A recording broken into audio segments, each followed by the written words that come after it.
This is not clickbait, and I don't want to be too dramatic, but Tesla literally canceled Autopilot. I don't like to make these breaking news videos, but this is kind of a big deal. I think this deserves some sort of breakdown. But I think as a customer, this sucks. But as a potential new customer, this sucks even more. But as a shareholder, this may be a good thing, I think. If you've watched me, you've heard me say a million times in my videos that every new Tesla comes standard with free autopilot, but this is no longer the case. Your two options right now are traffic aware cruise control, which is like a step down from autopilot, or full self-driving, which is supervised and $100 a month currently. Traffic aware cruise control, just to be clear, you can set the speed what you want your car to drive at. It'll adjust the speed based on the car in front of you. And that's about it. And autopilot was just that, plus automatic lane centering, which was honestly all you needed for those long road trips anyway. On those long road trips where you're on the highway most of the time, autopilot did like 95% of your driving for you, and it still does if you have it. Which is why I think this really sucks for those new owners if you don't want to buy full self-driving or don't care about it, because if you wanted to have autonomous driving but still need to be supervised, you didn't need FSD. Autopilot was more than enough.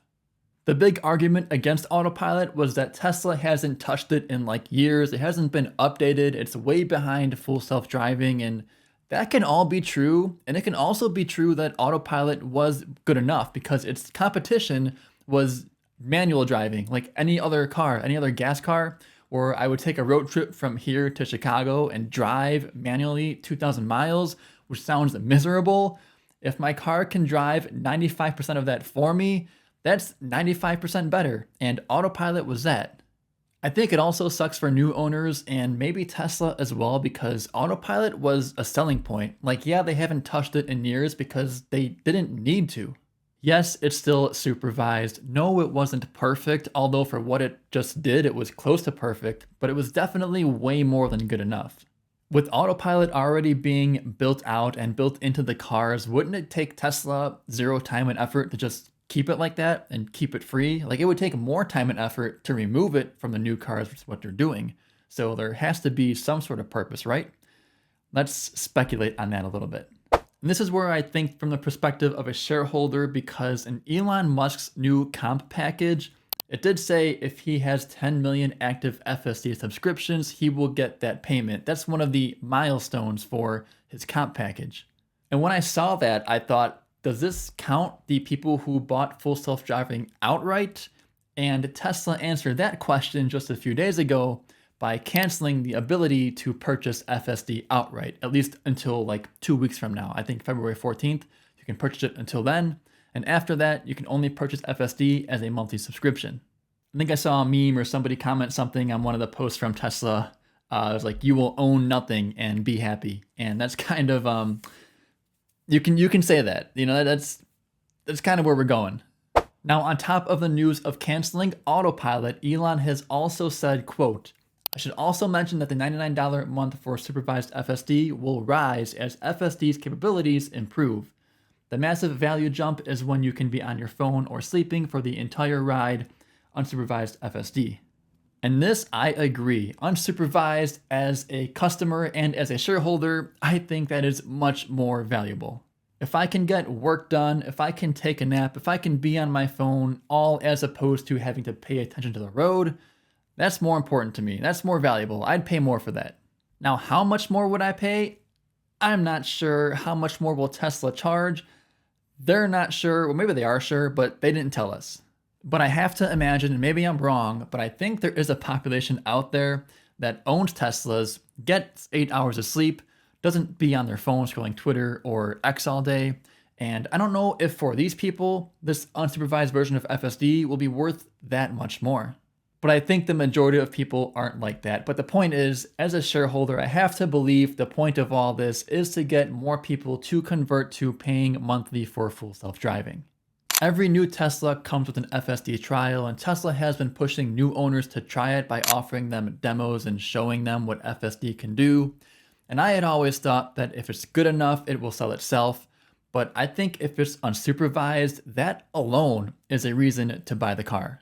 And maybe from this perspective, Autopilot would sort of be a competition to buying FSD, but if there's no Autopilot to begin with, then there's no Autopilot is good enough argument to make.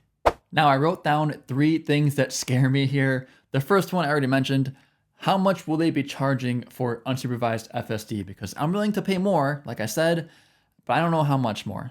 You guys tell me, honestly, are you paying $100 right now for FSD supervised? And if it's unsupervised, are you gonna pay double that amount, triple that amount? Like, what is worth it for you? Now, the second thing that scares me, when will unsupervised be? Because I think we're in a bit of an awkward spot if we offer supervised FSD and then we just take away Autopilot.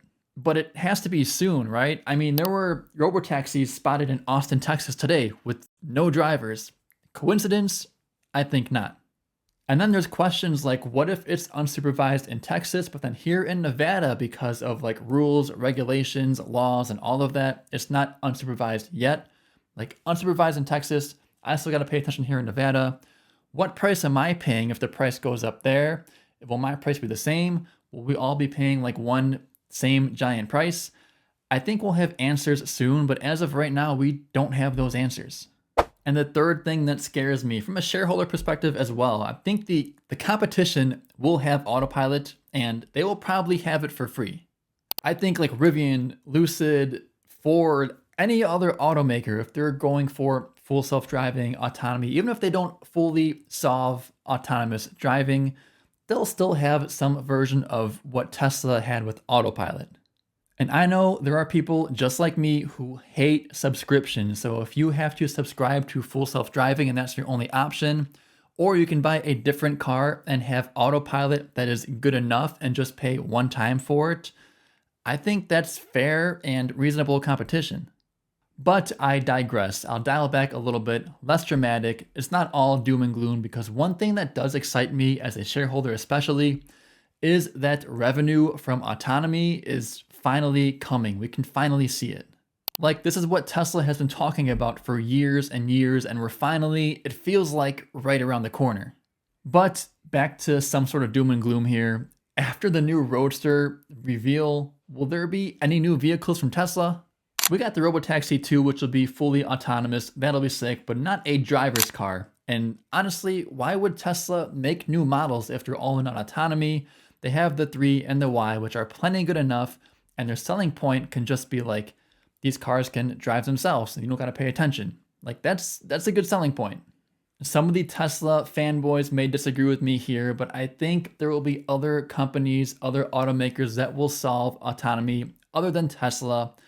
I think Tesla will do it the cheapest way on the camera-only system, but I think other companies, especially like Waymo right now, they're doing it more than Tesla right now. Like, Tesla won't be the only one driving fully autonomous.